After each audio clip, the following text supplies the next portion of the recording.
जय श्री महाकाल, श्री शिवाय नमस्तुभ्यम। कैसे में प्यार दोस्तों, आशा करती हूँ कि आप सब लोग अच्छे और स्वस्थ हैं। जैसे कि आप सभी को पता है कि एकादशी का बहुत प्यारा सा दिन आने वाला है। यह उपाय आप किसी भी एकादशी को कर सकते हैं, लेकिन देव उठनी एकादशी को इस उपाय को आप अवश्य करें। इसमें आपको 7 पत्ते उल्टे रखने का जो उपाय है वह आपको करना है। अगर आपके घर में पैसे की तंगी है, कमी है, तो आपकी किस्मत बदल जाएगी और आपके घर में धन संपदा की कमी कभी नहीं आएगी। लेकिन उससे पहले मैं आपसे अनुरोध करूंगी कि अगर आप मेरी आवाज़ पहली बार सुन रहे हैं, मेरे चैनल पर नए हैं, तो चैनल को सब्सक्राइब करें, बेल आइकन का बटन प्रेस करें और हाँ, लाइक करना बिल्कुल ना भूलें। आपका एक एक लाइक मेरे लिए बहुत इंपॉर्टेंट होता है। तो अब हम बढ़ते हैं हमारे इस उपाय की तरफ।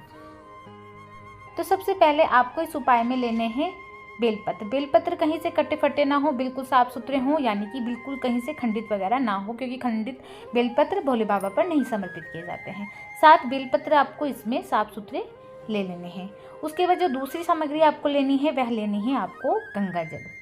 ज़्यादा गंगा जल अगर आपके पास है तो बहुत अच्छा है, अगर कम गंगा जल है तो कम से भी काम चल जाएगा, लेकिन अगर ज़्यादा गंगा जल है तो आप इसका गंगा जल का प्रयोग करें। उसके बाद आपको लेना है तांबे का लोटा। तांबे के लोटे में आपको क्या करना है कि पूरा आपको गंगा जल से भर लेना है, जैसे कि मैंने आपको बताया। ऊपर तक आपको इसको अच्छे से भर लेना है। अगर गंगा जल नहीं है तो आपको क्या करना है, शुद्ध जल भरना है। उसके बाद आपको इसमें थोड़ा सा गंगा जल डाल लेना है। उसके बाद आपको क्या करना है कि आपको जो आपके पास 7 बेलपत्र हैं वह बेलपत्र भी आपको इसी जल के लोटे में डाल लेनी है। ठीक है, साथ ही साथ बेलपत्र आपको इस जल के लोटे में डाल लेनी है और आपको फिर जाना है महादेव के मंदिर में। आपको पता है कि महादेव के मंदिर में हम जैसे ही जाते हैं तो नंदी भगवान वहाँ पर विराजमान रहते हैं। तो जो नंदी भगवान का ये उठे वाला पैर है, ठीक है, आपको दिखाई दे रहा होगा स्क्रीन पर, एक उठे वाला पैर जो होता है, आपको यह जल उस पर समर्पित करना है। सारा का सारा जल आपको नंदी भगवान पर समर्पित करना है यहाँ पर, लेकिन आपको कोई बेलपत्र समर्पित नहीं करना है, सिर्फ जल समर्पित करना है। श्री शिवाय नमस्तुभ्यम का ध्यान करते रहना है।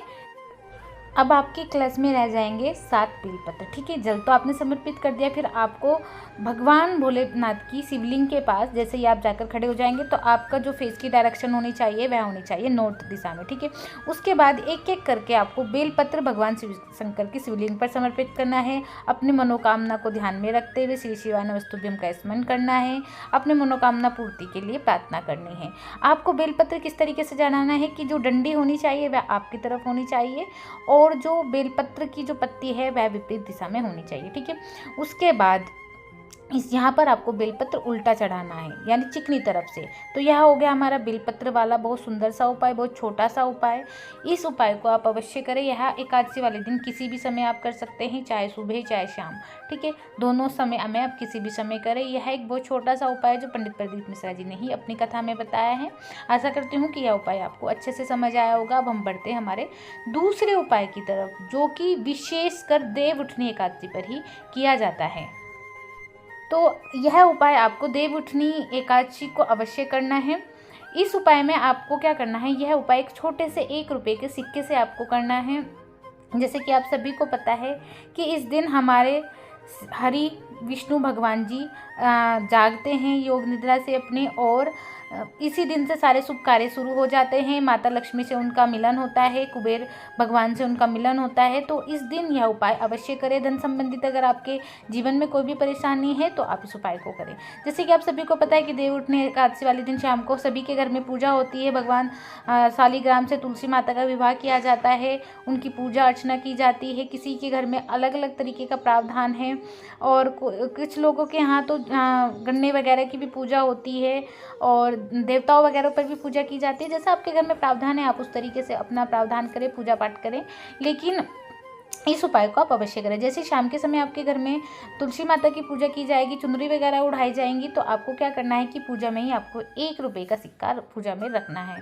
ठीक है, आपने रख दिया, उस सिक्के पर आप हल्दी वगैरह ले, उसका भी आप पूजन करें। उसके बाद उस सिक्कों को पूरी रात को आपको तुलसी माता के पास ही छोड़ देना है।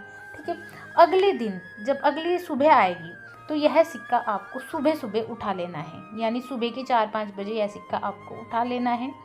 उसके बाद जैसे ही आपने यह सिक्का वहाँ से उठा लिया, आपको अपने घर से लेनी है 1 कटोरी।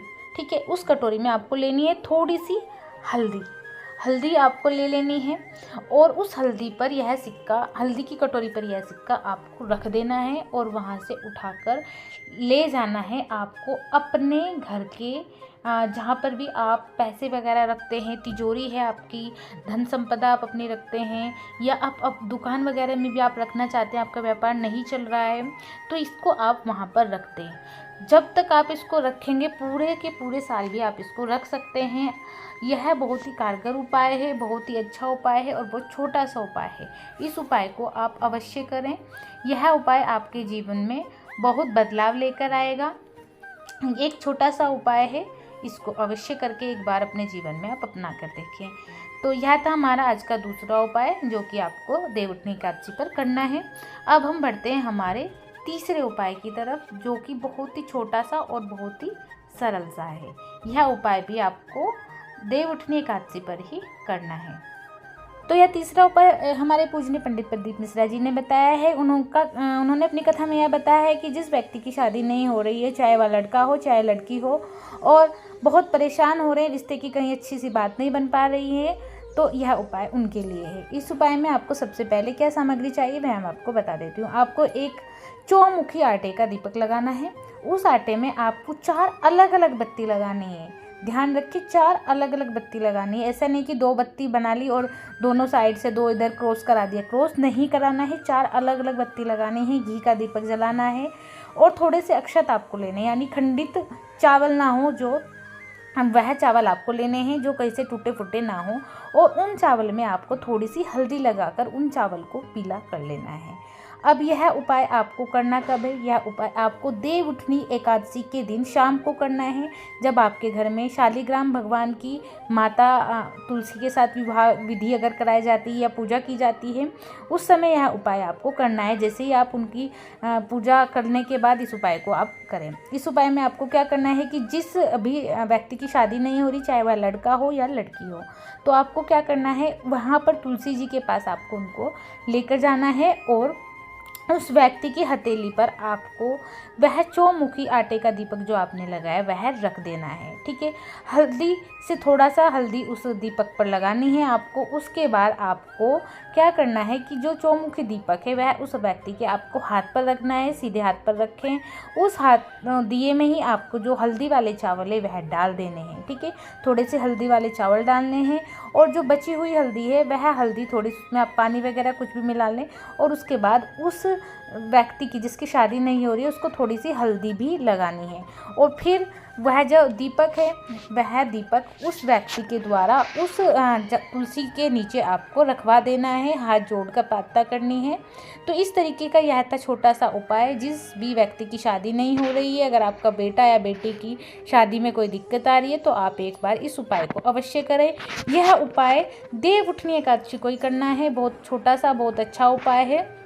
पूजनीय पंडित प्रदीप मिश्रा जी का यह तक कहना है कि अगर इस उपाय को कोई करता है तो बहुत जल्दी शादी के संयोग बन जाते हैं, बहुत जल्दी उस व्यक्ति का रिश्ता हो जाता है और जीवन खुशहाल बन जाता है। तो यह थे आज के हमारे 3 छोटे से उपाय। देवउठनी एकादशी पर आपको यह तीनों उपाय करने हैं।